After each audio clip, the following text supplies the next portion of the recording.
दोस्तों, बात शुरू करने के लिए सिर्फ एक पॉइंट की जरूरत होती है। कहाँ से बात शुरू किया जाए, खत्म करना तो अपने ऊपर होता है। और बकवास का यही मतलब है कि जहाँ से चाहें वहीं से हम बात शुरू करते हैं।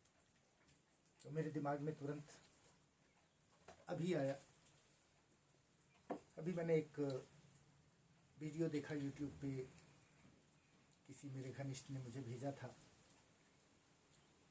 और उस वीडियो में ये बताया गया कि आप भीड़ का हिस्सा न बने। लेकिन भीड़ का हिस्सा न बने, साथ ही ये भी कहा गया कि आप इस किताबी ज्ञान को छोड़ दें, आप इस भीड़ की चलन को छोड़ दें। कहीं ना कहीं ये बात मुझे अधूरी लगी, अपरिपक्व लगी, इमेच्योर लगी। क्योंकि असल में ज्ञान या किसी भी चीज को परिभाषित हम नहीं कर सकते। हम छोटे दायरे में परिभाषा करना चाहें तो हर चीज की परिभाषा दे सकते हैं, लेकिन व्यापक रूप से अगर हम किसी चीज को परिभाषित करना चाहें तो परिभाषा देना बहुत मुश्किल है। शायद हमें उतनी जानकारी ही नहीं। लेकिन हम देखें कि हमने बचपन से जो कुछ भी अभी तक सीखा, आज मैं बैठ के आपके सामने बोल रहा हूं, इसके लिए भी ये भीड़ जिम्मेदार है। ये भीड़ चलन ही जिम्मेदार है। मैंने चलना सीखा, मैंने बोलना सीखा, एक दूसरे से कम्युनिकेट करना सीखा। ये सारा कुछ सिर्फ अपने इस भीड़ के माहौल के कारण सीखा। अपने अलावा अपने जैसे अन्य के सहयोग से सीखा। और आगे हम अगर किताबी ज्ञान को छोड़ देंगे तो फिर क्या जानेंगे। शायद हम किसी नदी नाले पे बंसी लेके बैठे रहेंगे, मछली मार रहे हों, इसी में जिंदगी कट जाएगी। या फिर जंगल से पकड़ के लाए किसी गाय या भैंस को चरा रहे हों। बस यही हमारा एक सूत्री कार्यक्रम हो जाएगा। हमें कुछ आगे सोचने के लिए, कुछ बेहतर सोचने के लिए जरूरी है कि अब तक जो लोगों ने सोचा है उसे हम समझें। हमारे कहने का मतलब ये नहीं है कि हम सिर्फ उसी को पकड़ के, जैसे कहा गया बस वही। हर इंसान की अपनी एक सीमा है। कोई पूरी तरह से सही नहीं हो सकता। और जब तक जो बातें पूरी तरह से साबित नहीं की गई हैं, ऐसी बातों को उस फील्ड का, उस क्षेत्र का कोई बहुत बड़ा विचारक भी अगर बिना प्रमाण के कहता है तो हम उसमें माने कि 50% से ज्यादा पॉसिबिलिटी होगी उसके गलत होने की। तो पत्थर के लकीर की तरह हम ऐसा ना हो कि किसी भी चीज को, किसी की भी बात को यूं ही हम सही मान के चलते। जिसका कोई प्रमाण नहीं है उसमें दोनों बातें हो सकती हैं। वो सही भी हो सकता है और गलत भी हो सकता है। हम ये पूरी तरह से इस बात को समझते हुए ही चीजों को पढ़े, लिखें या समझें, या भीड़ की बातों को हम उसी तरीके से लें। आज के हमारे समाज की सबसे बड़ी कमी यही है कि 99% चीजें हम सिर्फ दूसरों से सुन के ही लेके साथ चलते हैं। स्कूल हमारे लिए, स्कूल का कल्चर किसी कारण से अप्रासंगिक हो गया है। स्कूल का कॉन्सेप्ट किसी कारण से अप्रासंगिक हो गया है। लेकिन फिर भी उसका उद्देश्य सही है। उसका उद्देश्य है हमें कुशल बनाना। और कुशल सिर्फ कमाने खाने में कुशल नहीं, उसका असली उद्देश्य है हमें सोचने में कुशल बनाना, हमारे सोचने की क्षमता को बढ़ाना। यह और बात है कि आज का माहौल ऐसा हो गया है कि हमारे सोचने की क्षमता ही दब जा रही है। हम सिर्फ कमाने खाने की कुशलता के बारे में सोचते हैं। स्कूल सिर्फ हमें वही सुझाता है। तो असल दिक्कत कहां है, असल परेशानी कहां है? हम एक और पॉइंट पे चर्चा करेंगे, भक्ति परंपरा। भक्ति परंपरा क्या है? वास्तव में देखें तो भक्ति के बड़े फायदे हैं। जब कोई भक्त किसी भगवान को कंसीडर कर लेता है तो उसका आत्मविश्वास बढ़ जाता है। जब वो देखता है कि सभी लोग उसका साथ छोड़ गए हैं, कोई भी उसके साथ खड़ा होने वाला नहीं है, तब भी उसे एक आशा रहती है, एक विश्वास रहता है कि कोई है जो उसकी मदद करेगा, कोई सुपरनेचुरल है जो उसकी मदद करेगा। तब तो ये बड़े फायदेमंद चीज हुई। जिसका मन एकदम कमजोर हो गया, जो अपनी आदतों को नहीं छोड़ पाता है, अपनी आदतों को नहीं दुरुस्त कर पाता है, वो किसी सुपरनेचुरल के डर के कारण या उसके कॉन्सेप्ट के कारण उसके अंदर से ताकत उसे मिलती है कि वो अपनी आदतों पे अंकुश लगा पाता है। इसके अलावा मेडिटेशन में, ध्यान में यह भक्ति का भाव बहुत मदद करता है। हमारे यहाँ धार्मिक रूप से हर जगह, चाहे हिंदू हो, चाहे इस्लाम हो, चाहे क्रिश्चियनिटी हो, कोई भी रिलीजन है, सबने डिवोशन पे, भक्ति पे बहुत महत्व दिया है। लेकिन इस भक्ति का छोटा रूप हमें क्या दिखता है? हमारे समाज में जो पावरफुल है, जो कमजोर है, उसकी भक्ति करता है पावरफुल की।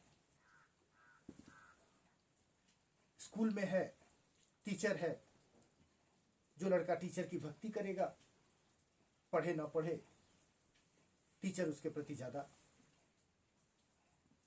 पॉजिटिव रवैया अपनाएगा।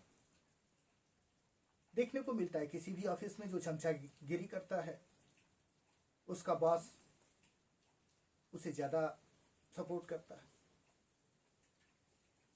और सबसे अहम बात, इन सब चीजों को मिला दिया जाए तो भक्ति परंपरा हमें स्वतंत्र सोच से रोकती है। भक्ति परंपरा हमें स्वतंत्र सोच से, कोई भी रिलीजन है वो साइंस ही है, साइंस के बिना कुछ नहीं है, लेकिन कोई भी रिलीजन है वो हमें इस बात के लिए इंसिस्ट करती है कि आप कुछ नया मत सोचिए। जो आपको बताया जा रहा है, जो सुनाया जा रहा है, जो कहा जा रहा है, सिर्फ वही सोचिए।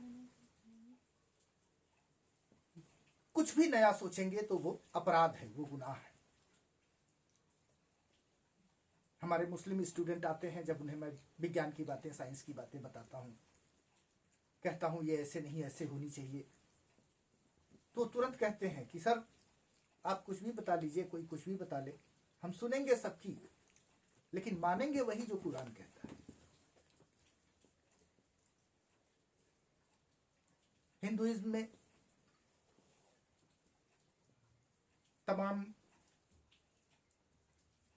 पंडित हैं, ब्राह्मण हैं, जो आपके यहाँ पूजा पाठ कराने आते हैं, संस्कृत विद्यालय में पढ़ते हैं और पढ़ाते हैं।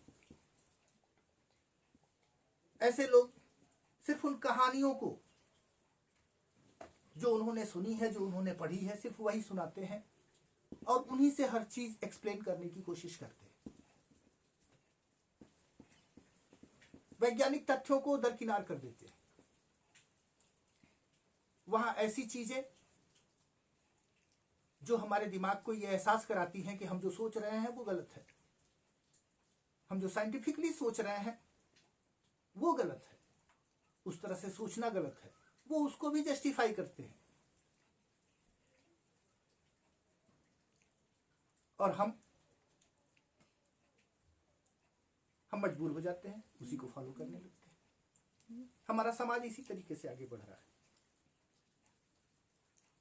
हम समझते हैं कहीं भी कुछ भी कोई कमी नहीं है। हमारे समाज में सबसे पहली चीज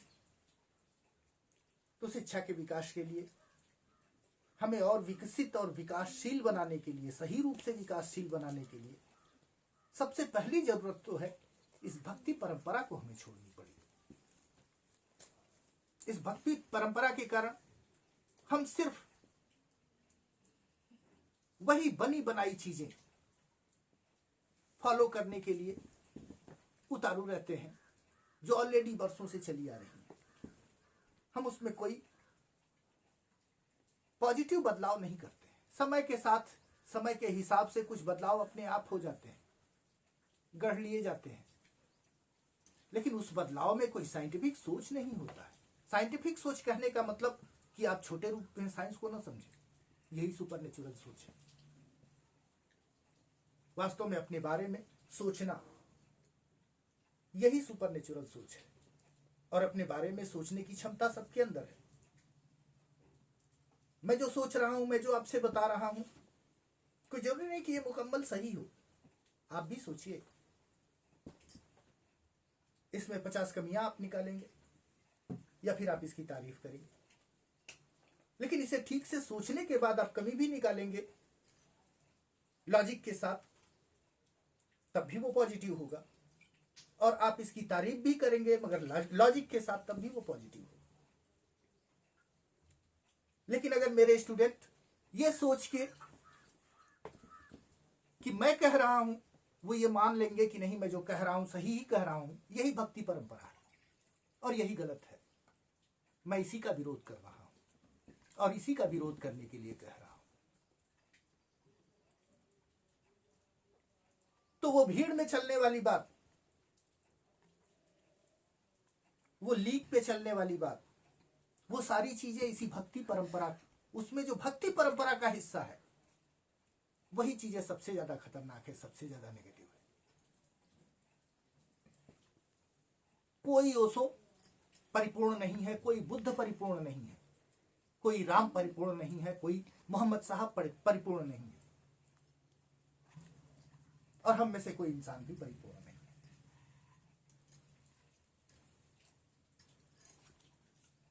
हमें हर समय, हर एक बिंदु पे उससे भी बेहतर सोचने की जरूरत होती है जितना पहले से सोचा गया है। इसी को विकास कहते हैं। यही शारीरिक रूप में भी हमें, शारीरिक विकास में भी हमें दिखता है और मानसिक विकास में भी हमें दिखता है। खैर, ज्यादा बकवास कर देंगे तो सोचने का समय आपका खत्म हो जाएगा। इसलिए पहले इस एक पॉइंट पे एक बार आप भी सोच लें,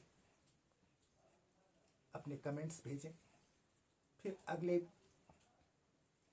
सेशन में इसी को आगे बढ़ाया जाएगा या फिर कोई और पॉइंट आएगा। तब तक जय राम जी।